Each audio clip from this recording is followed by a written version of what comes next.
Get your water ice and soft pretzels ready because you are now tuned into a 302 Birds podcast experience. Proudly presented by TickPick, Nick's Pizza, El Diablo Burritos, and Klondike Kate's on the heart of Main Street. Let's take it to the show.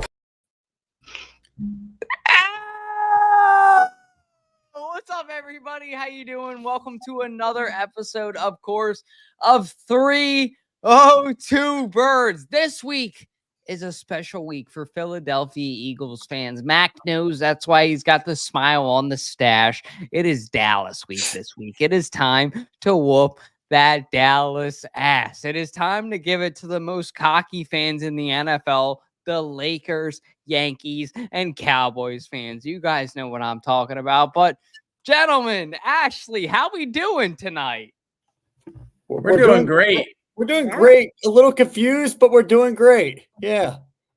Hey, well, we're going to make the most of it this podcast because that's what we do every podcast. But ballpark isn't quite here yet. But, Mac, I'll go ahead and let you take this one first. Sure. Is John Middleton going to start? Well, I guess, see, this is, you guys know, if you don't know, you know. It's actually my birthday, so I apologize. Your boy Dutchie was at the bar and had a couple drinks. So we'll hit the ballpark Tommy intro for Tom's sake and then kick it to Mac and asking about Juan Soto coming for a higher salary. Time for Phillies talk with Ballpark Tommy. Finger stitch. Yeah, so I mean, obviously, free agency is starting up, I think, this week, I'm pretty sure, if I'm not mistaken. Yes. But it's starting up pretty soon. And the Phillies are one of the teams to be floating around about the rumor of going for Juan Soto. So, yeah, I mean, it's a possibility. I know that Juan Soto did say after the Yankees did lose in the World Series, he did say that every team has a fair chance, which really isn't. Oh, it already started. My fault. It started Monday. Yeah, but nobody's really got signed yet. So I guess it did. Someone did get people they re-signed. But Juan Soto didn't get signed. Yes, Juan Soto. Juan Soto did not get signed yet. It's going to probably take a little while. I feel like with these high caliber free agents, usually it takes a little while for them to really pick their destination, pick the team they really want to honestly invest in and not honestly invest their future in. So we'll see what Juan Soto does. My gut feeling is telling me that he's going to re-sign back with the Yankees. So I know a lot of Phillies fans are hyped about getting Juan Soto.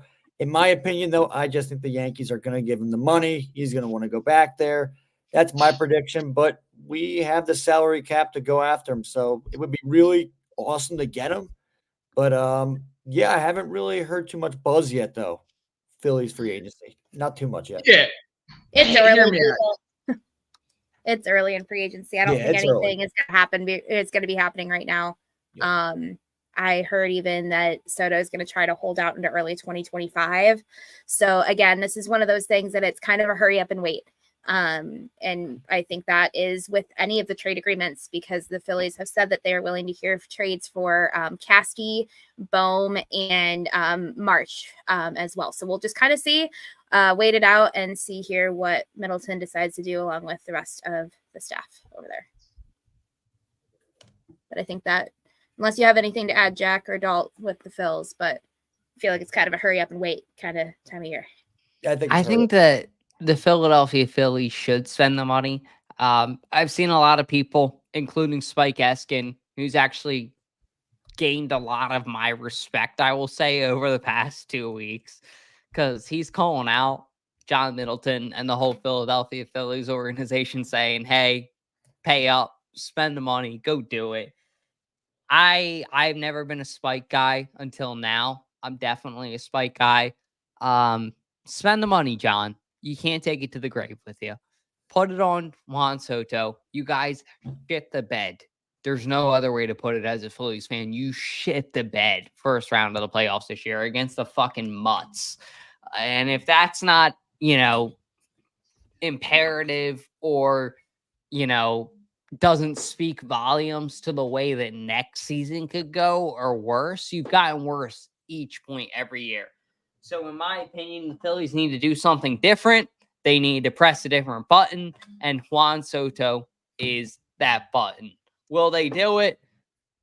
We'll see. Who knows? But hey, going ahead into our next segment, let's go ahead and take it to a place where the ball is dribbled, the ball is shot, the ball is scored in KJ's court. You are now listening to KJ's Court, proudly presented by the Sleeper. Here, switch the hat. There we go. All right, switching the hat. But yeah, we got a lot to talk about with the 76ers right now. So they are currently, I think they are playing the LA Clippers tonight. I don't think they've started yet. Yeah, they have The not game At 10 started. p.m. Yeah, it's 10.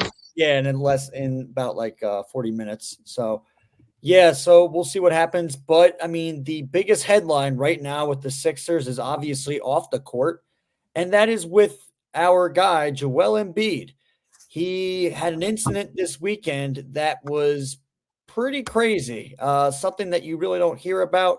But there was an article by Marcus Hayes, a very known Philadelphia Inquirer reporter and writer. And he mentioned something about Joel Embiid's deceased brother, which was pretty disrespectful. I saw it as really unnecessary and just too far, way too far. And I know what he was trying to do, but you just don't go that way. You don't go that route. And Embiid, when he saw Marcus Hayes in that locker room, they were talking, they were exchanging words.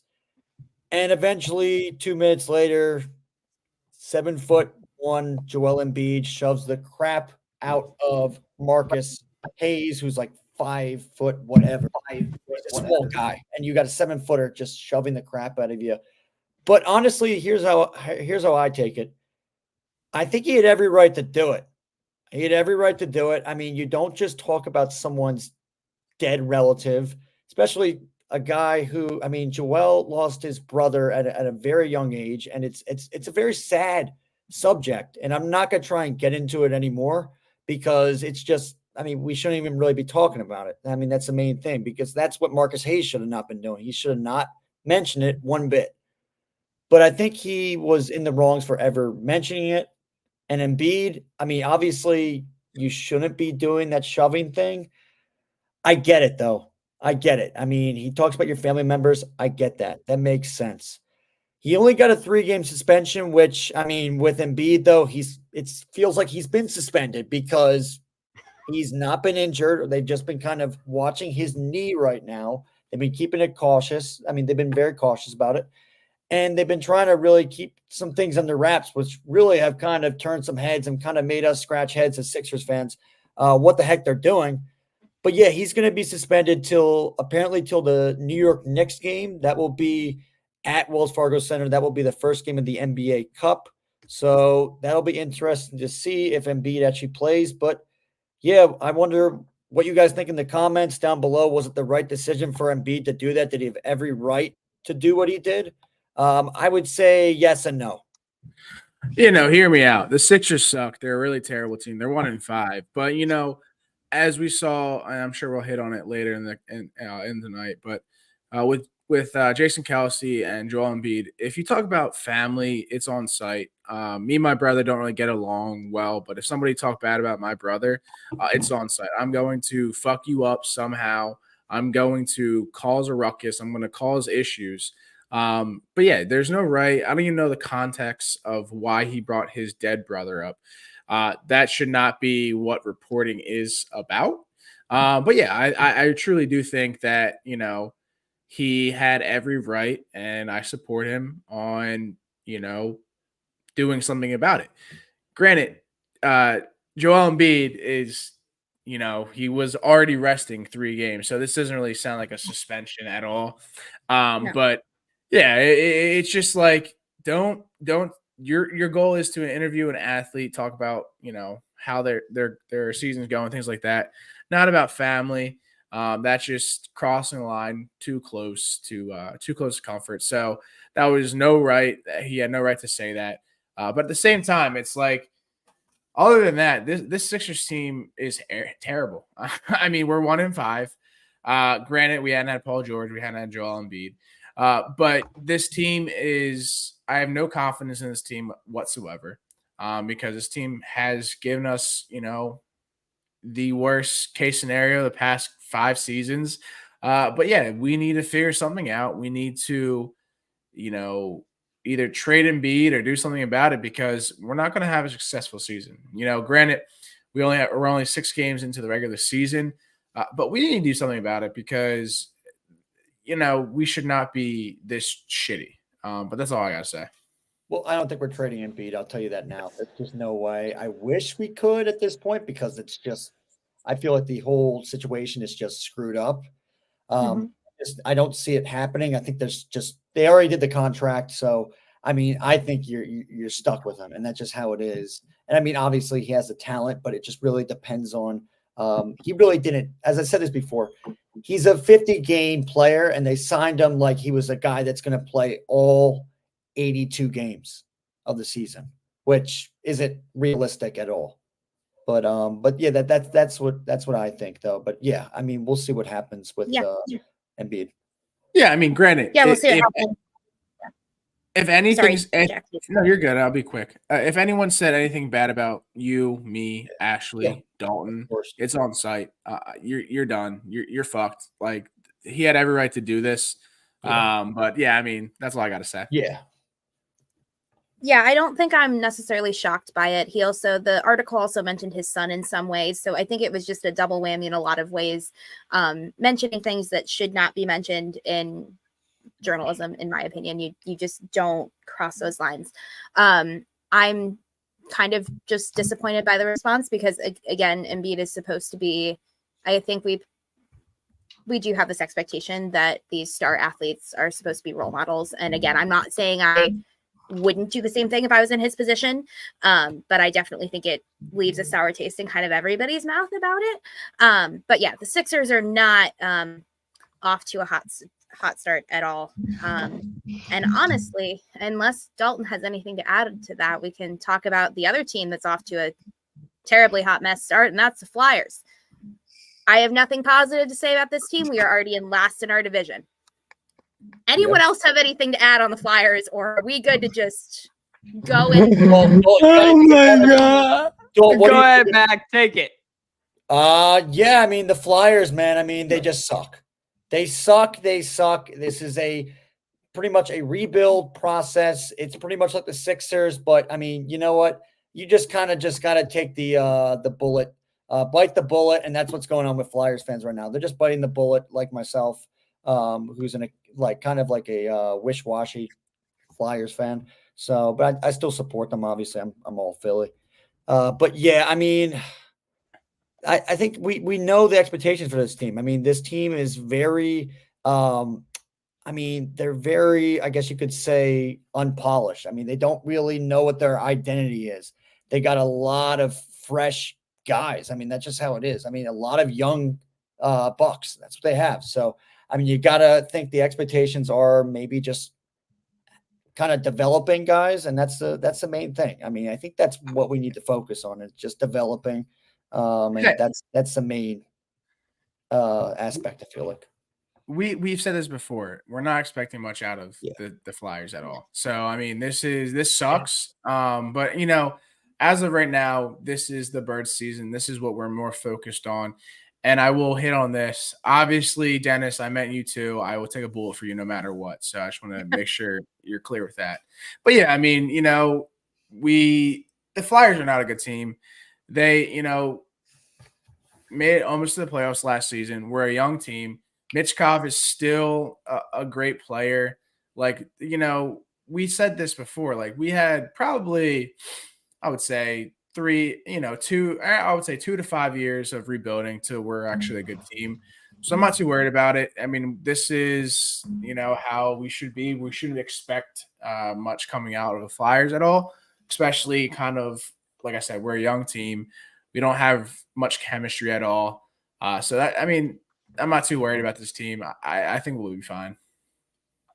I think that's a great point. Like, you can't have expectations with this Flyers team. You can't really, believe in anything that you're seeing in the media. The Flyers are going to do what the Flyers are going to do. I don't think that this Flyers team is going to be the team that we want it to be or we expect it to be for another 2 to 3 years. Now, that's my opinion. We'll see if that's right or that's wrong. But I think Philadelphia Flyers fans got a little bit too excited after last year from what they seen. You know, we had not been used to that for such a long time that it was like, oh, we're back. Let's go. Woo! And it's like, okay, hit the brakes, pause the brakes a little bit. We ain't quite there yet. We're getting there. We're working towards it, but we ain't there yet. So we'll find out if the Flyers can keep that up going. We truly will. But let's go ahead and get into some of these Eagles topics, which the first one is the win streak continues. 4 games now. Not only have the Philadelphia Eagles won, but Jalen Hurts has had a 119 plus passer rating. They're looking good. What are you guys thinking? Well, actually, to correct you, it's three-game winning streak. It's not 4. But yeah, I mean, hey, like I said, this is what we expected. You know, going this season, I was not too happy about, you know, this bye week 5. But at the same time, it kind of, you know, since Sirianni, if you want to, you know, give the promise to him and, you know, the grace to him, since he got a haircut, you know, this team has, you know, stepped up when we need them. And this team's good. I mean, I was talking to Dalton tonight. I think we'll be probably, you know, 14-3 team or 13-4 team. This team is working on all cylinders. The only issue is we need to stay healthy. That is our biggest issue. We have struggled with this for, I would say, the majority of Philadelphia sports the past year. So if we stay healthy, I mean, I think there's no issues at all. Jalen Hurts is playing great. He hasn't had a turnover in the past. Oh, that was the 4 games. 4 games. Yeah, we started winning. And it is 4 wins in a row. That was 4 wins in a row, too. Yeah, he hasn't had a turnover. Saquon Barkley is a fucking god. I don't understand what that move was, hurdling somebody backwards and, you know, not looking at it. This team's good. We are, you know, I was listening to a podcast today. There are 8 teams right now that, you know, have the potential to win the Super Bowl, and the Eagles are one of them. And it's just like this team is – the defense is playing great. Offense is playing well. Like I said, the biggest issue we have as a team is not staying healthy. I mean, A.J. Brown, luckily, it wasn't anything serious, but we got to stay healthy. And I think we have nothing to worry about. This is a big game this week coming up. But you know, I've been in all season, and I'm excited to see what this team can do. Yeah, I was there on Sunday, and it was great to see. I mean, them just go out there. Obviously, I mean, I'll tell you this, it was stressful as heck because, I mean, at halftime, I mean, we're feeling good. Obviously, you got the lead. They don't even have a single point. I think it was the half, it was 22-0. 22-0. All right, I was correct. Perfect. 22-0 at the half. So I was feeling good. I was like, all right, so we're just going to keep it going.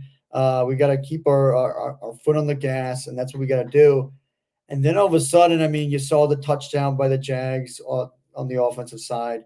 You saw there was a turnover where I mean, I don't know if you guys thought about it, but I mean, I thought that Saquon was down, but they were saying that no, he wasn't down because he wasn't touched, but his knee was obviously down. I thought he was down. I mean, it is what it is, and they called it a fumble. They never overturned it. They didn't challenge it and whatever. That was kind of crap, but it is what it is.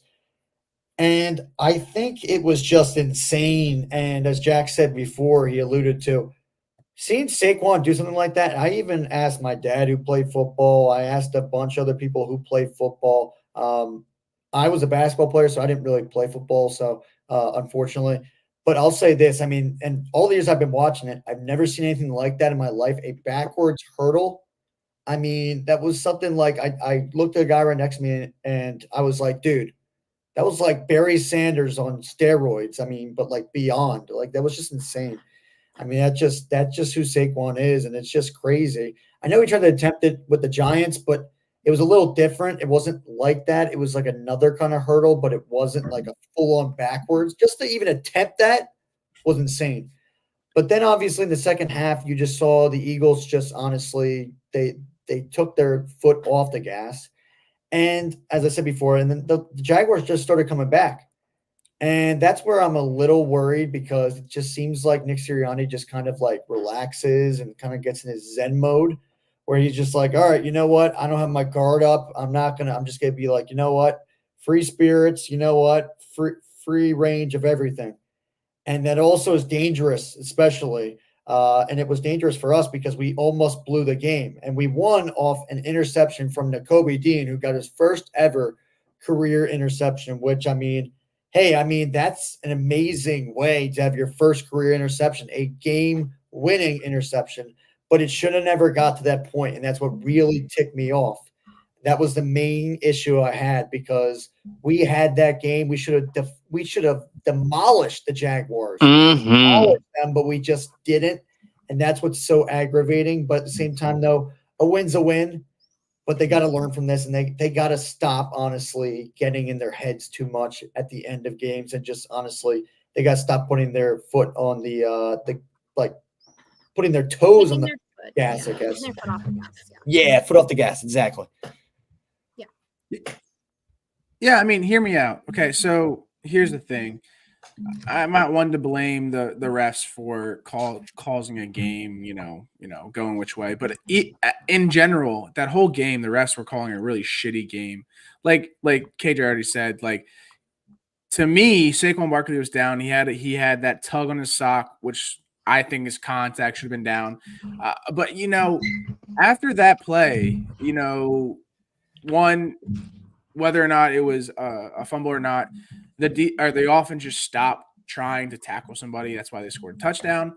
And then after that play, it just seemed like the team kind of gave up. We can't be doing that. Granted, we should have won by a lot more. But I think as the Philadelphia Eagles as a team, we see that these close games, these games that we expect to win by a lot, they're always very close. So that's just kind of how it's been the past 2 seasons. But, one thing that I'll take away from it is I truly do think that Kellen Moore and Nick Sirianni are vibing right now because we saw Saquon Barkley's touchdown and you saw Kellen Moore and you saw Nick Sirianni running down the sideline, which is huge because you need it for a team to be a well-oiled machine. You need the team, the coaches to work all together. And I think we see that kind of bonding with these coaches. And I'm not too worried about this team. But yeah, that's something that I liked seeing on the side, like as a fan on the sideline, these coaches kind of vibing together and kind of celebrating together. It is a good thing to see. Like you said, I mean, I know you and I talked about it when it happened on the post-game show with Kellen Moore, kind of like with that I told you so moment to your friend, to your bro. It's a cool moment. It's a good moment with your friend. And I think it shows you guys and Eagles fans specifically that Kellen Moore knows what he's doing. But when you guys want to talk about a Kelly Green game and the fans showing up, I mean, the Kelly Green game is something that Philadelphia Eagles fans always show up for, but this was just such a cool experience for Eagles fans to be able to beat up on the Jaguars like that. Look, we love Doug Peterson. Don't get us wrong. As Eagles fans, that's our guy. We didn't want to see him get fired, and he didn't. It kind of all worked out to the way of where the Eagles fans got their confidence in the first half, and the Jaguars kind of put up some garbage time points, and then the Eagles got out of it with a win, whatever. But point being, the Eagles, I think, are a legit team in not only the NFC, but the NFL. I think that they're one of the better teams that you'll see. You're looking at a 6-2 team that's running the ball consistently, doing a good job of it. But not only that, when they need to, they can pass the ball. They can air it out. Their defense is looking phenomenal. They're getting sacks when they need to. So this Eagles team as a whole, I think is about to go deep, my friends, into the playoffs. And this Kelly Green game, I think, was just the start of it, just the ignite of it. The Eagles are undefeated in the Kelly Green now.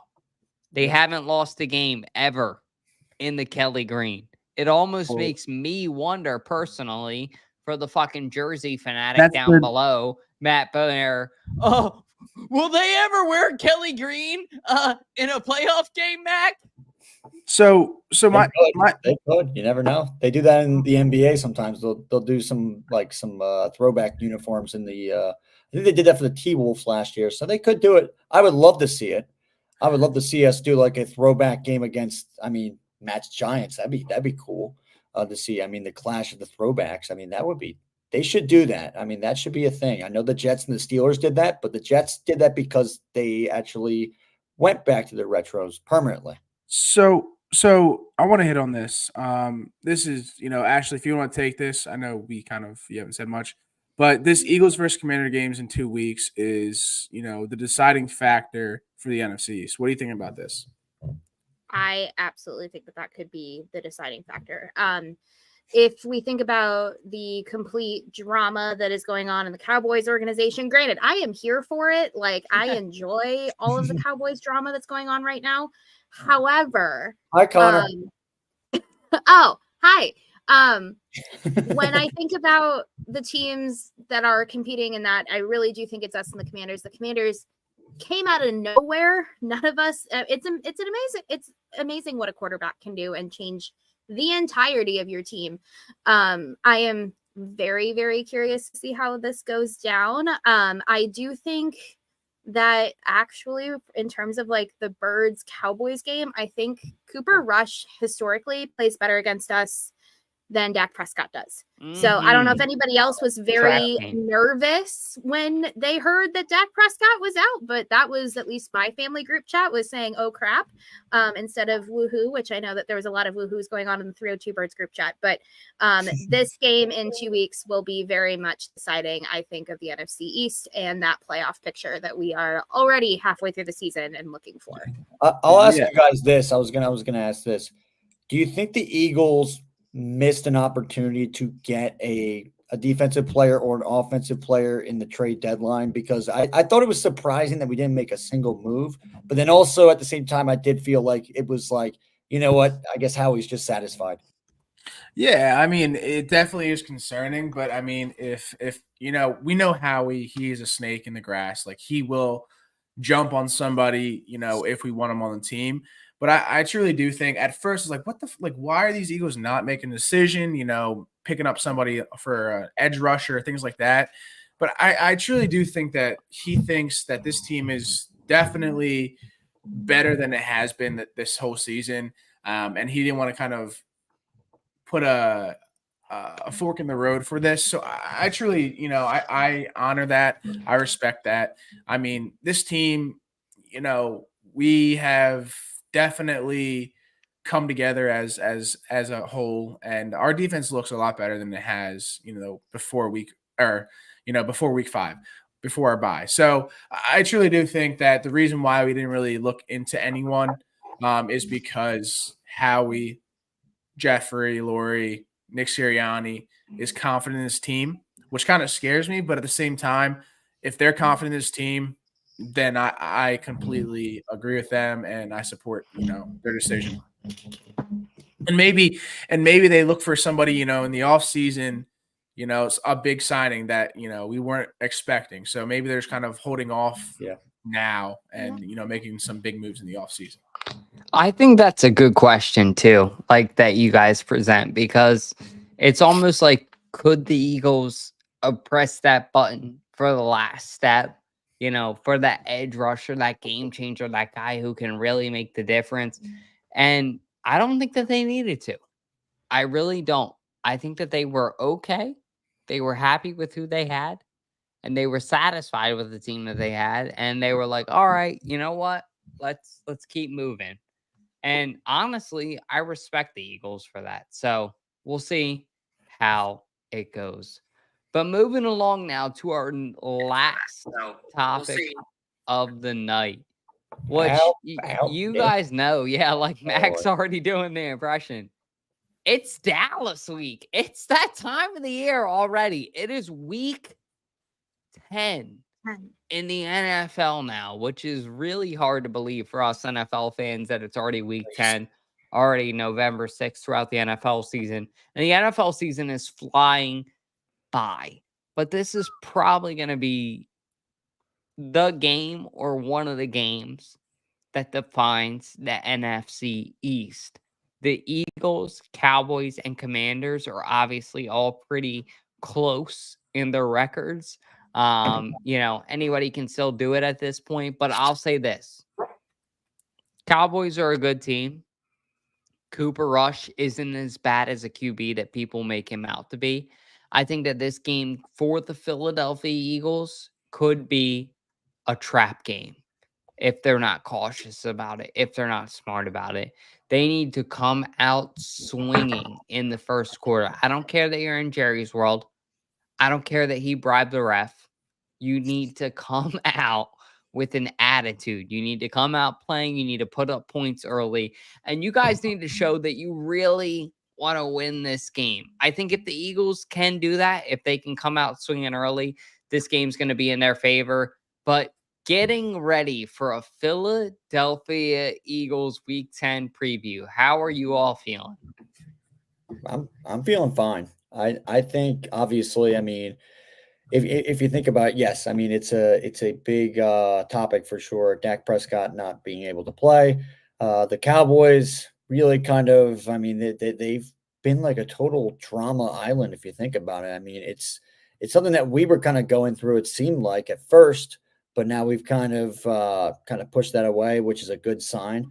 But yeah, the Cowboys are having their problems right now, and it's crazy to watch because they do have talent. They totally do.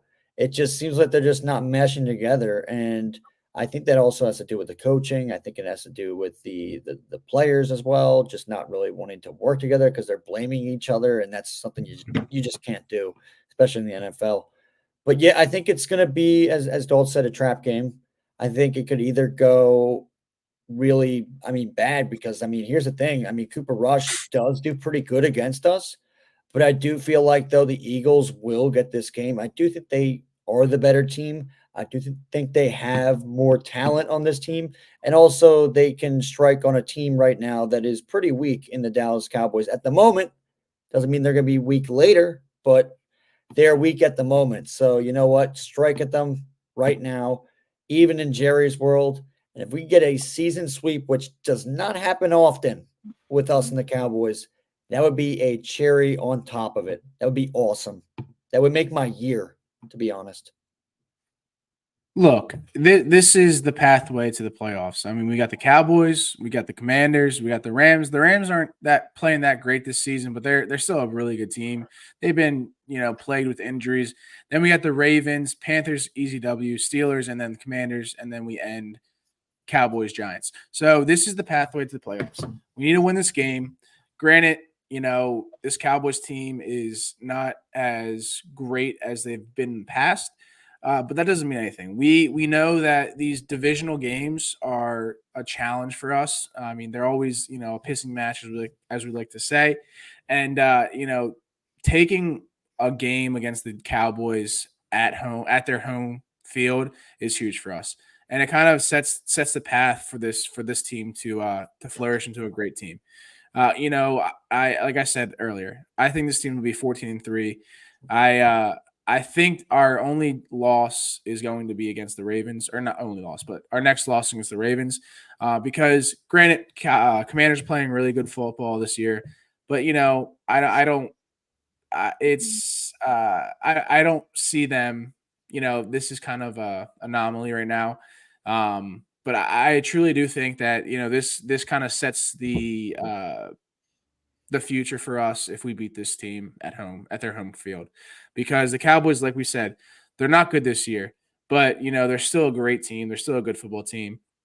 So I really do think this game matters, most, and this will set us in the right path if we leave Austin, Texas with a W. So I truly do think that this is going to be a key game for us to win. And we need to win by at least 2 touchdowns, because I think we can beat the Commanders. I think as of right now in the NFC, we're probably number 2 in the league. I think Lions are going to be the team to beat.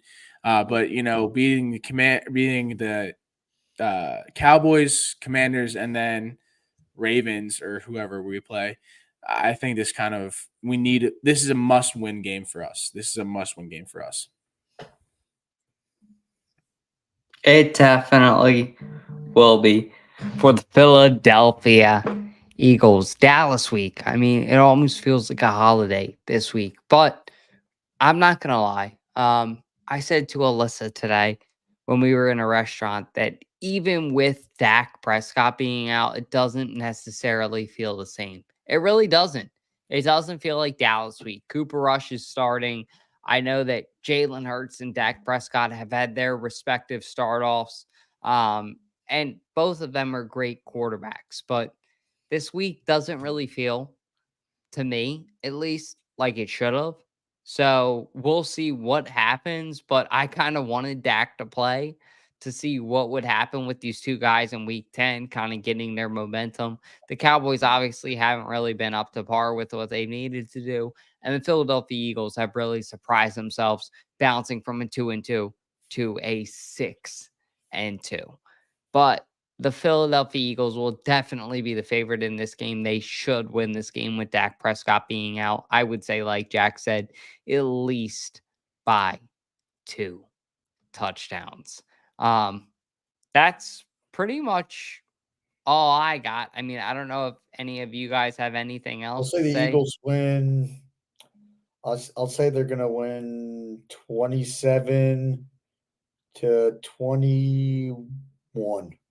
27-21. They're going to keep it close. The Cowboys are going to keep it close, but I think the Eagles do get the win. And I think it's going to be 27-21. Yeah, look, I think we would have a better chance against Dak Prescott for the W. Cooper Rush has played us a few times, and he's beaten us. So it kind of scares me a little bit. But I think this will be a 28-14 win Eagles. And FYI, Cowboys fans, we're not scared of you guys. Just to kind of bring that up. We're not scared of you guys. We're just, you hear the whole scared things. We're not actually scared. So just keep eating your popcorn, okay, buds? Ashley, prediction? I think the Birds are going to lose this week. Really? I don't think we're going to pull it off. I think we are setting ourselves up for failure. This is what happens when these are games that we're supposed to win. Frankly, I think it's going to be close. I'm going 31-28 Cowboys. Oh, I don't like saying it, but I know. When was the last time that we won both Cowboys games? It's been a long time. It's been, I think, 2011, because I looked this up. Yeah, 2011. Very long time, right? Cooper Rush plays so much better against us statistically than Dak does.